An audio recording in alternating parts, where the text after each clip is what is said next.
हम आचार्य रामान मंडल सीतामढ़ी से नमस्कार। आज हम लाल दास कृत रमेश्वर चरित मिथिला रामायण के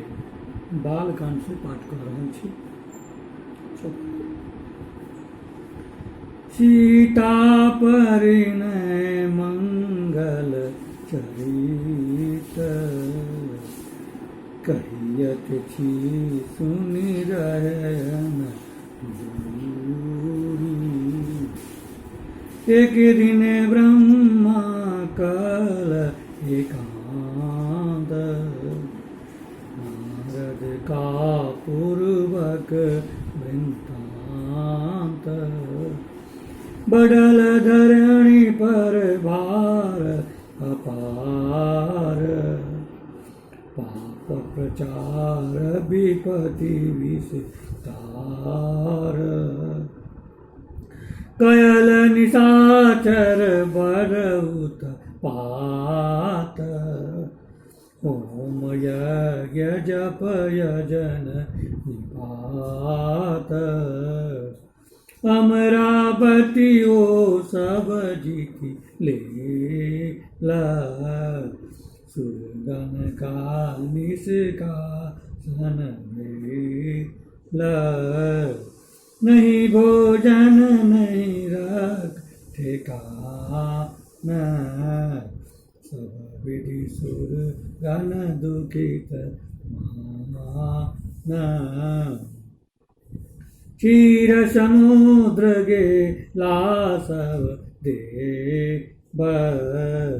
कैलन हरि का विनय नति से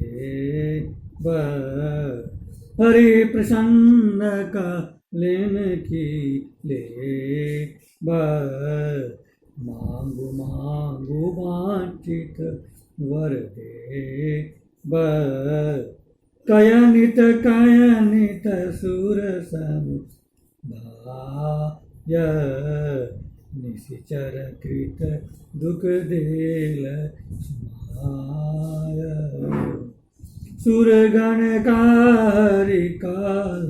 बुझाय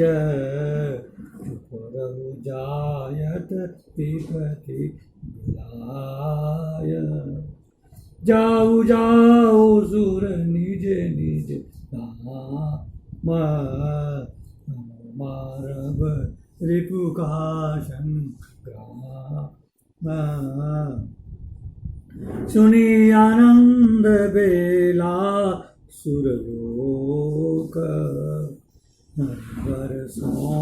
छूटल सब शोक धरनी धैर्य दयल जाखन सुगन निज गृह ऐला द्वा नारायण वरदय तखन गरुड़ चढ़ल गतकुन लक्ष्मी युद्ध अनुमति कर चल सियावर रामचंद्र। आइए नमस्कार।